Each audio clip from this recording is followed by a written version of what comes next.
آلہ وأصحابہ وأزواجہ وبناتہ وأہل بیتہ وأولادہ وعترتہ أجمعین۔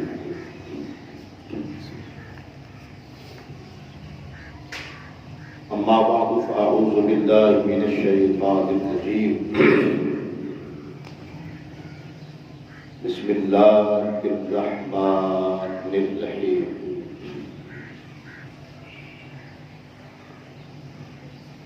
ثاني اثنين إذ هما في الغار إذ يقول لصاحبه لا تحزن إن الله معنا آمنت بالله صدق الله العظيم وبلغنا رسوله النبي الكريم الأمين ونحن على ذلك لمن الشاهدين والشاكرين والحمد لله رب العالمين إن الله وملائكته يصلون على النبي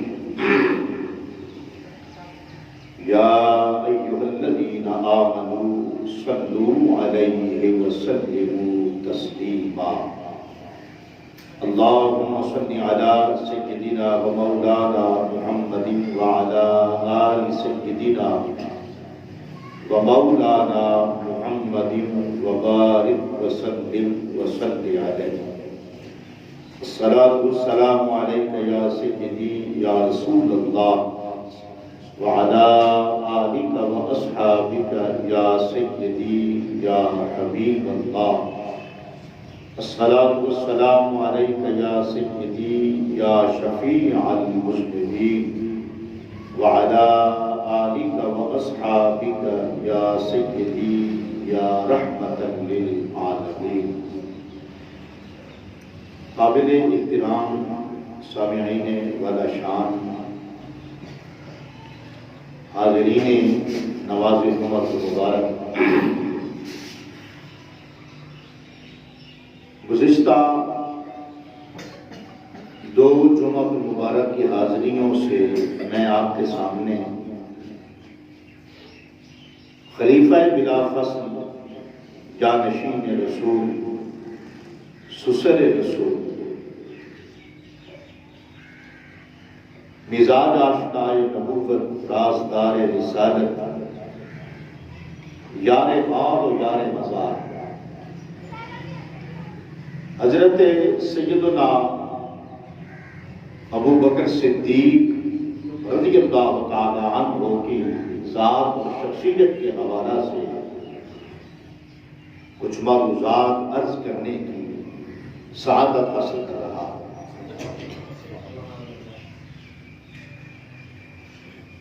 آج کی اس حاضری میں اسی مضمون کے تسلسل کو برقرار رکھتے ہوئے اور اس مضمون کو سوئے تکمیل لے جاتے ہوئے کچھ معروضات آپ ہی کی ہستی اور ذات کے حوالہ سے عرض کرنے کی سعادت حاصل کرتا ہوں۔ میں نے آپ کے سامنے قرآن مجید فرقان حمید کا وہ حصہ تلاوت کرنے کا شرف حاصل کیا جس میں اللہ رب العزت غار ثور کا منظر بیان فرما رہا ہے۔ کون سا منظر کہ جب دشمنان اسلام اور دشمنان مصطفیٰ حضور کا تعاقب کرتے کرتے ثور کے دہان تک آ پہنچے۔ حضرت ابوبکر صدیق فرماتے ہیں میں غار میں بیٹھا ان کے قدم دیکھ رہا تھا اور ان کی باتیں، وہ آوازیں، ان کی آوازیں میرے گوش زد ہو رہی تھی، میں سن رہا تھا کہ وہ کیا کہہ رہے ہیں۔ کیا سنا کہ ایک کہتا ہے دوسرے سے کہ ذرا اس غار کے اندر دیکھ لو، مبادا وہ ادھر ہوں. تو دوسرا کہتا ہے خیال کر اگر اس میں کوئی داخل ہوتا تو اس کے منہ پر مکڑی کا جالا رہتا اور کیا مکڑی کے جالے کے ڈکر پر کبوتری کے انڈے ہوتے؟ کوئی داخل ہوتا تو جالا ٹوٹتا. بیت عنکبوت قرآن مجید نے مکڑی کے گھر کو کمزور ترین گھر کہا ہے. عنکبوت مکڑی کو عربی میں کہتے ہیں. اللہ خود مکڑی کے گھر کو کمزور ترین گھر کہتا ہے. تو اگر کوئی داخل ہوتا، اس نے کہا کہنے والے نے کہ اگر کوئی داخل ہوتا تو یہ کمزور ترین جالا یہاں کیسے رہ سکتا تھا؟ حضرت ابو بکر صدیق فرماتے ہیں کہ داخل تو وہ نہ ہوئے، لیکن رب کائنات کا یہ کرم بھی دیکھیں کہ انہیں جھک کر دیکھنے کی توفیق بھی مالک نے نہیں دی. اگر وہ جھک کر دیکھ لیتے پھر بھی وہ حضور کو پا لیتے. اچھا گرامی قدر سامعین، میں جب خود عمرہ کے لیے حاضر ہوا تو میں نے غار ثور پر حضرت ابو بکر صدیق کی سنت ادا کرنے کے لیے اور حضور کے نقش قدم کی تلاش کے لیے میں غار ثور پر گیا. حالانکہ عمرہ اور حج کے مناسک میں یہ چیز شامل نہیں ہے. یہ بندہ غار ثور میں جاتا ہے تو بس رہ محبت جاتا ہے، یہ مناسک میں شامل نہیں.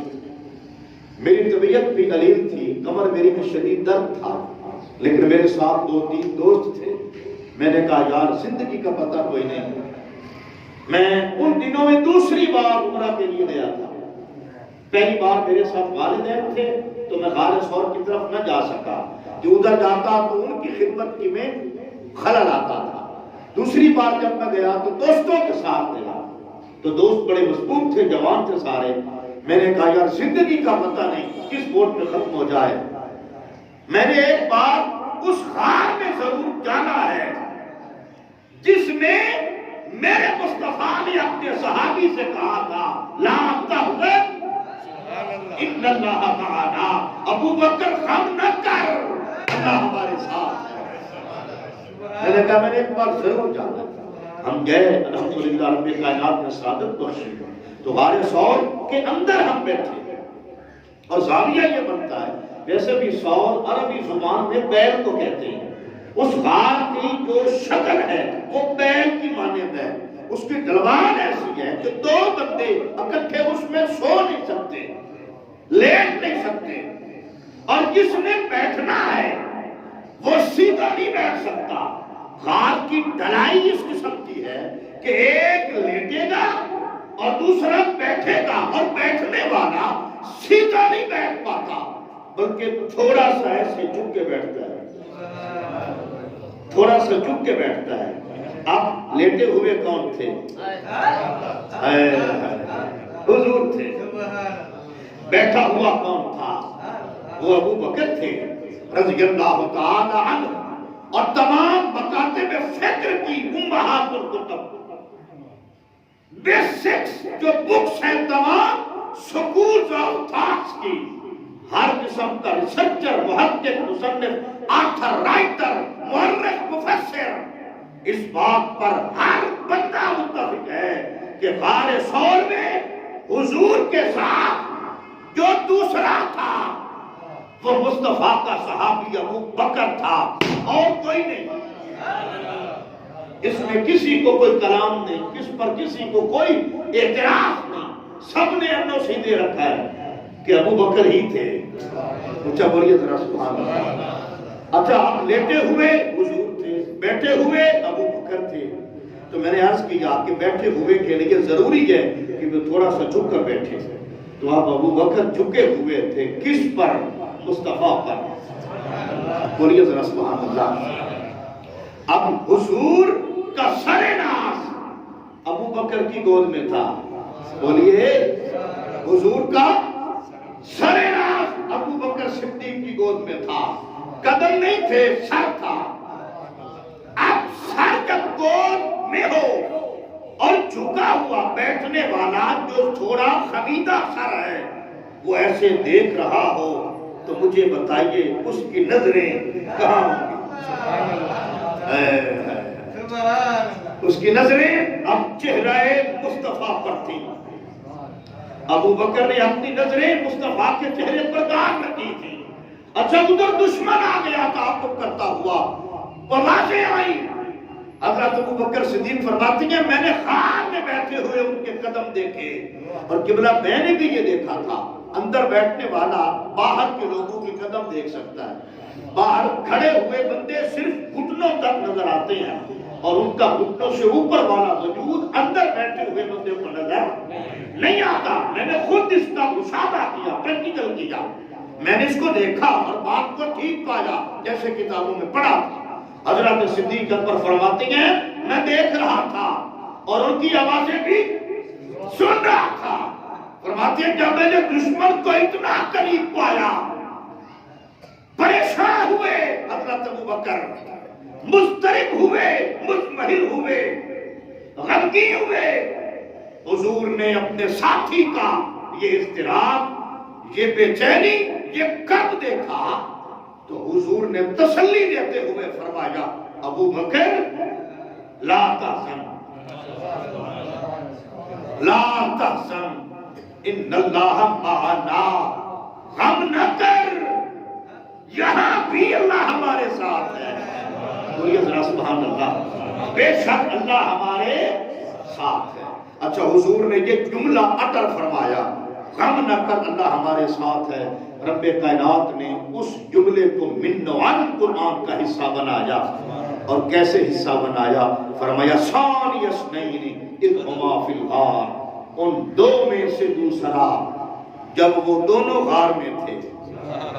اذ ہما فی الغار, جب وہ دونوں غار میں تھے. اذ یقول لصاحبہ, جب انہوں نے اپنے صحابی سے کہا, اپنے صحابی سے کہا, بولیے نا, اپنے صحابی سے کہا. قرآن رحمان خود ابو بکر کو کہہ رہا ہے کہ یہ مصطفیٰ کا صحابی ہے. بولیے ذرا سبحان اللہ, کہ یہ مصطفیٰ کا صحابی ہے, یہ مصطفیٰ کا صحابی ہے. گرامی قدر سامعین, 1.25 لاکھ صحابی ہیں کم و بیش میرے حضور کے, لیکن کسی کو قرآن نے مصطفیٰ کا صحابی نہیں کہا, ڈکلیئر نہیں کیا. ایک حضرت زید کا ذکر بائی نیم قرآن میں مذکور ہے, لیکن وہ بھی صرف نام ہے, بطور صحابی ذکر نہیں. بولیے ذرا سبحان اللہ. نام مذکور ہے حضرت زید کا, صرف حضرت زید ابن حارثہ جو حضور کے متبنہ تھے, حضور کے منہ بولے بیٹے تھے, جن پر حضور نے کرم نوازی کی ہوئی تھی. یوں کہیے جنہیں حضور نے اپنا بنا رکھا تھا, وہ حضور کے اپنے تھے, ان کا ذکر ہے, بائی نیم ذکر ہے, مگر بطور صحابی ذکر نہیں. ابو بکر صدیق وہ ہستی ہیں جن کا قرآن میں بطور صحابی ذکر ہے. اذ یقول لصاحبہ, جب انہوں نے اپنے صحابی سے کہا, کیا کہا؟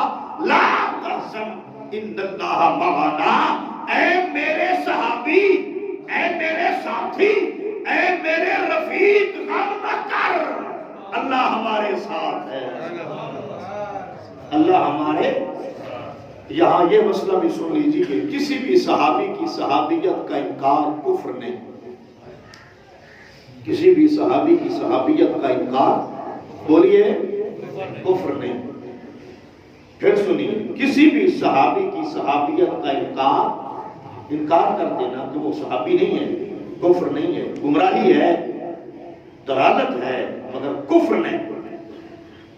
حضور کے 1.25 لاکھ صحابہ میں سے ابو بکر ایک واحد ہستی ایسی ہے کہ جن کی صحابیت کا انکار کرنے والا کافر ہو جاتا ہے. وجہ کیا ہے؟ وجہ یہ ہے کہ باقیوں کی صحابیت ثابت ہے تو حدیث سے, باقیوں کی صحابیت ثابت ہے تو حدیث سے، سیرت کی کتب سے، تاریخ سے.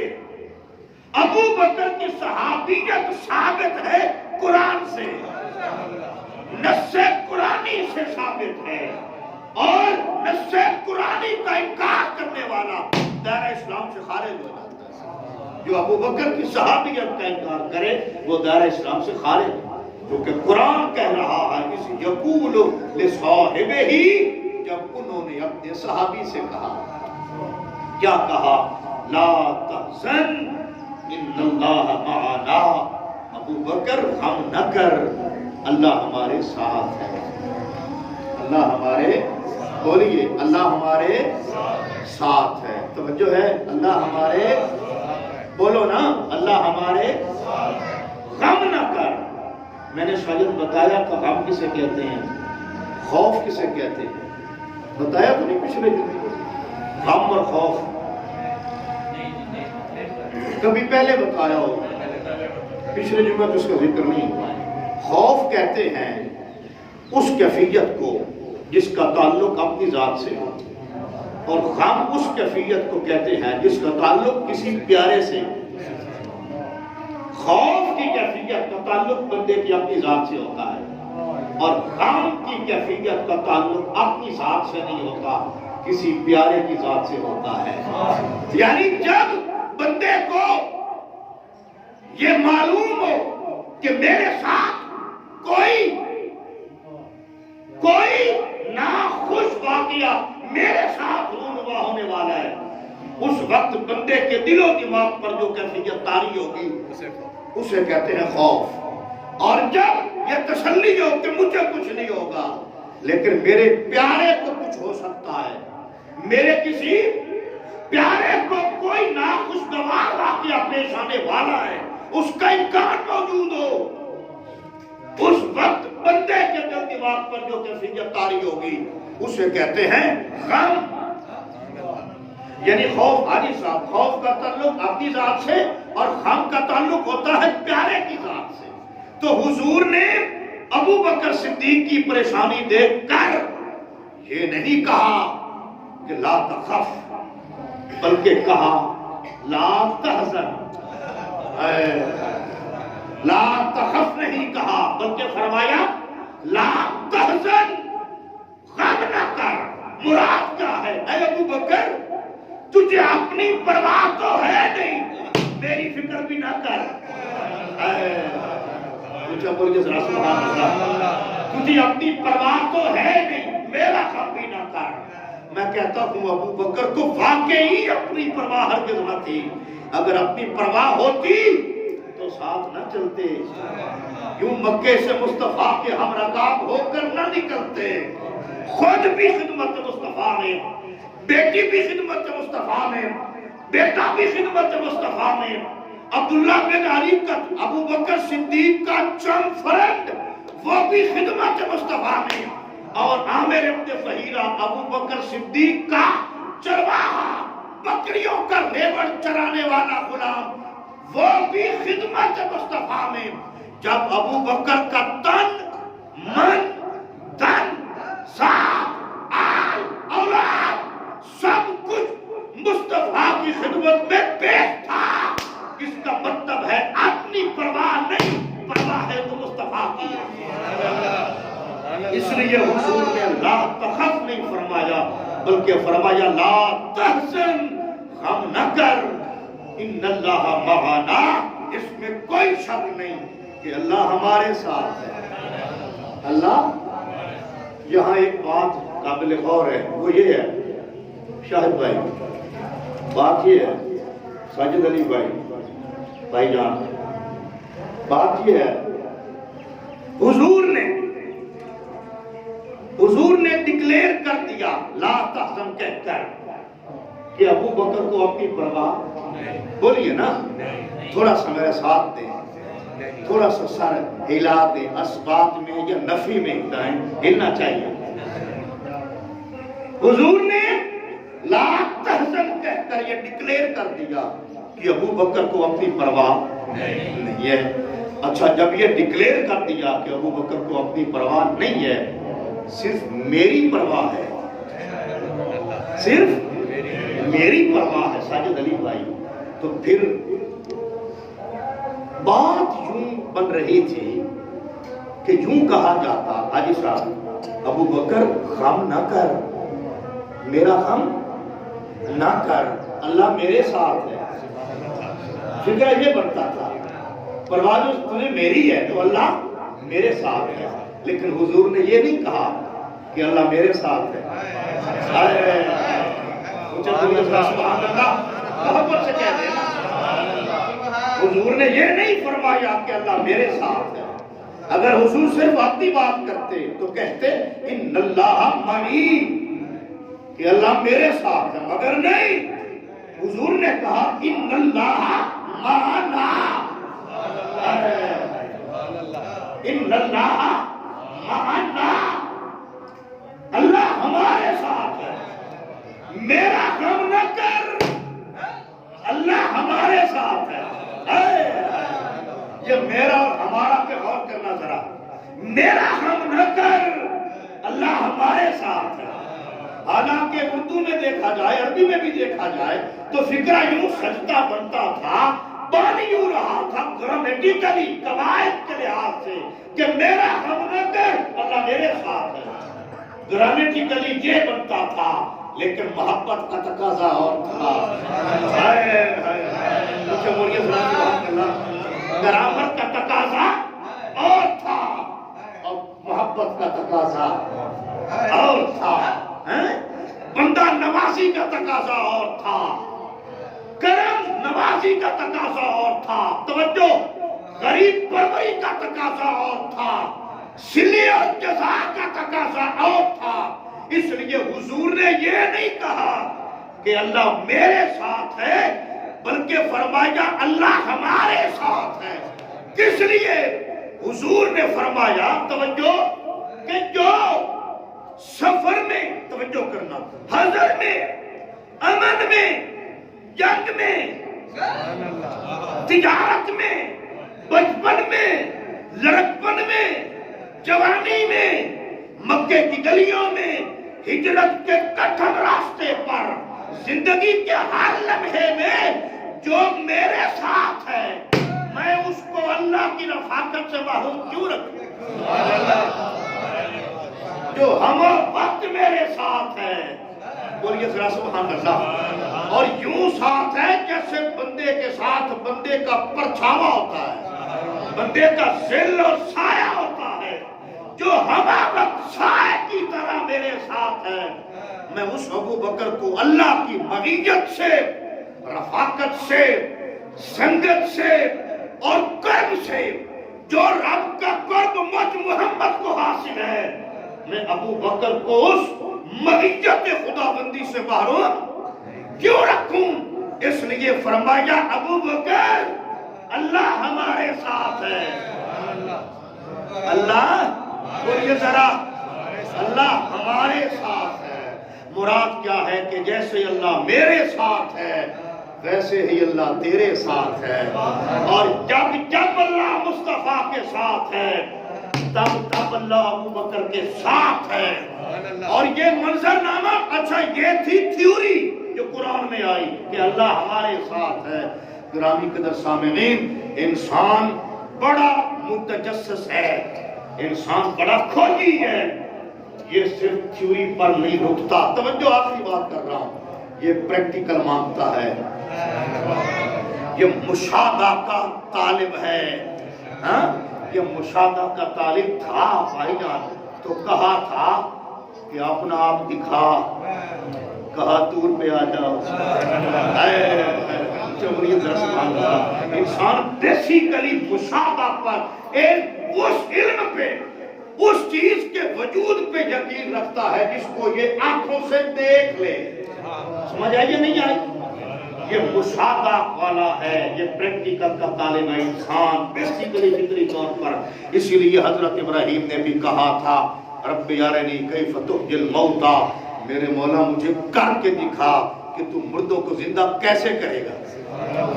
پھر اگلی لمبی بات حضرت ابراہیم سے رب کائنات نے کہا تھا 4 پرندے لے لے تو انشاءاللہ اس پر بھی کبھی میں تفصیلی گفتگو کروں گا، لیکن اس کا یہ وقت نہیں۔ اقبال کہتے ہیں خرد کے پاس خبر کے سوا کچھ اور نہیں، تیرا علاج نظر کے سوا کچھ اور نہیں۔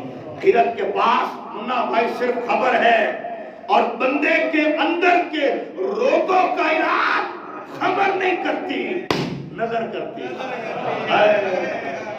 بولیے ذرا، بندے کے اندر کے روگوں کا علاج نظر کرتی ہے۔ یہ دونوں معنوں میں ہم لے سکتے ہیں۔ نظر سے مراد کسی صاحب نظر کی نظر بھی ہو سکتی ہے، اور نظر سے مراد بھائی جان اندر آ جاؤ یا بیٹھ جاؤ، دروازہ چھوٹی بڑی مہربانی۔ نظر سے مراد کسی اہل نظر کی نگاہ بھی ہو سکتی ہے، اور نظر سے مراد مشاہدہ بھی ہو سکتا ہے۔ آج صاحب تھیوری آ گئی تھی کہ اللہ ہمارے ساتھ ہے، ان اللہ معنا، انسان کے لیے پریکٹیکل چاہیے تھا، کیونکہ یہ صرف تھیوری کا قائل نہیں، یہ ہر چیز کا پریکٹیکل کہتا ہے۔ میں کہتا ہوں نظروں سے دکھاؤ۔ رب کائنات نے کہا اگر کسی نے یہ دیکھنا ہو، توجہ، کسی نے یہ دیکھنا ہو کہ اللہ ان کے ساتھ کیسے ہے، فرمایا وہ گنبد خضرا کو دیکھ لے۔ سبحان اللہ، وہ گنبد خضرا کو دیکھ لے۔ یہ کائنات کے لیے رہتی دنیا تک، قیامت کی صبح تک ان اللہ معنا کی جو تھیوری تھی، اس کا پریکٹیکل گرین پیپر دے رہا ہے۔ مجھے بولیے ذرا سبحان اللہ۔ گرین کلاتھ جو ہے وہ سبز گنبد کا ساوا کپڑا، وہ ساوی پٹی بتا رہی ہے۔ الحمدللہ کہ میرے مصطفیٰ کے روز کا رنگ ساوا ہے، سبز ہے، اور سبز پٹی کھلے راستے کی دلیل ہے۔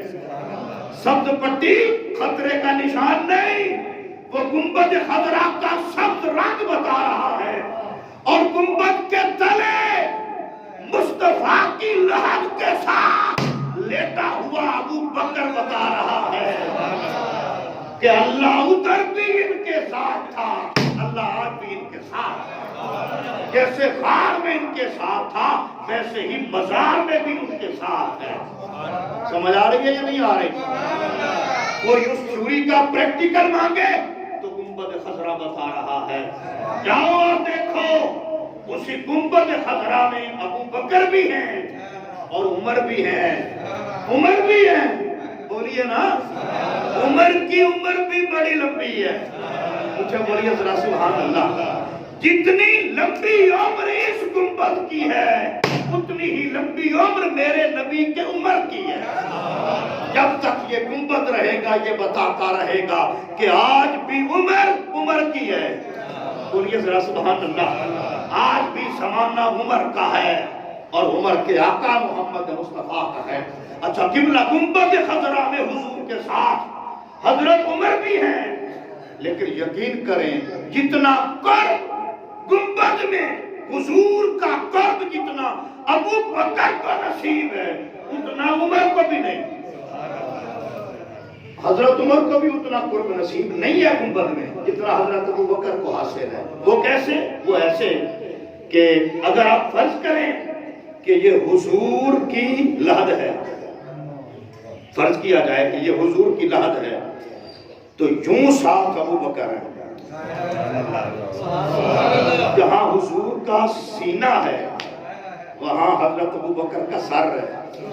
حاجی صاحب خدا کی قسم ہے نا، بندہ اتھے جا کے ویکھے، ویسے قبرہ نظر تو نہیں آ دیا، لیکن سیرت پڑھے آدمی کو اتھے معلوم ہی نہیں ہوتا ہے کہ آج بھی پہلی نو سینے تے سمایا ہے۔ ان معلوم ہوتا ہے کہ جہاں حضور کا سینہ ہے وہاں حضرت صدیق اکبر کا سر ناز ہے۔ سمجھ آ رہی ہے؟ اچھا، حضرت ابو بکر کی قبر کے ساتھ حضرت عمر کی قبر ہے، درمیان میں حاجی صاحب حضرت ابو بکر ہیں۔ جب بندہ حاضر ہوتا ہے سلام کے لیے تو سامنے حضور ہیں، مواجہ شریف بندے کے سامنے حضور کی لحد ہے، حضور کی پرلی طرف حضرت ابو بکر ہیں، اور حضرت ابو بکر سے پرلی طرف حضرت عمر ہیں۔ یعنی گنبد میں ہیں تو عمر بھی مصطفیٰ کے ساتھ، لیکن جتنا ابو بکر ساتھ ہے بولیے ذرا سبحان اللہ. اتنے عمر بھی ساتھ نہیں. کیوں؟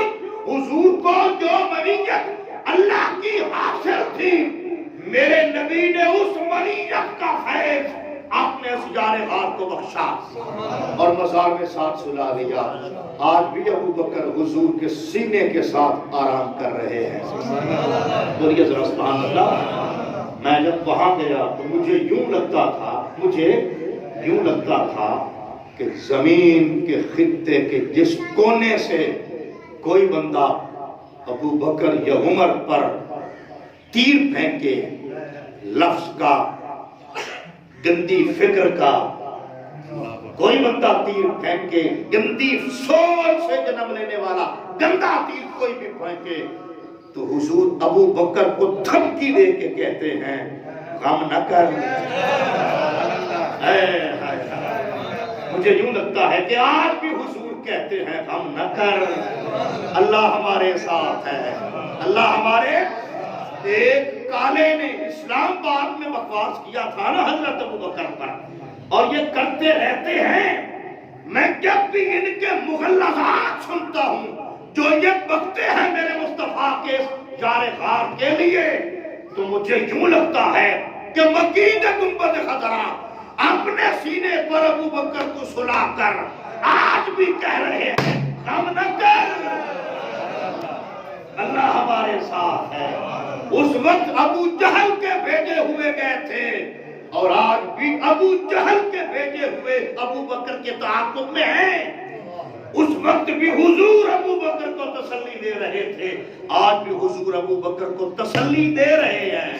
غم نہ کر، جو کوئی مرضی کہتا رہے، اللہ تو ہمارے ساتھ ہے. بولیے ذرا سبحان اللہ. اللہ ہمارے ساتھ ہے. آج بھی اللہ مصطفیٰ کے ساتھ ہے، اور جہاں جہاں اللہ مصطفیٰ کے ساتھ ہے، اللہ وہیں ابو بکر کے ساتھ ہے. رضی اللہ تعالی عنہ وارضاہ عنا وما علیہ الا البلاغ.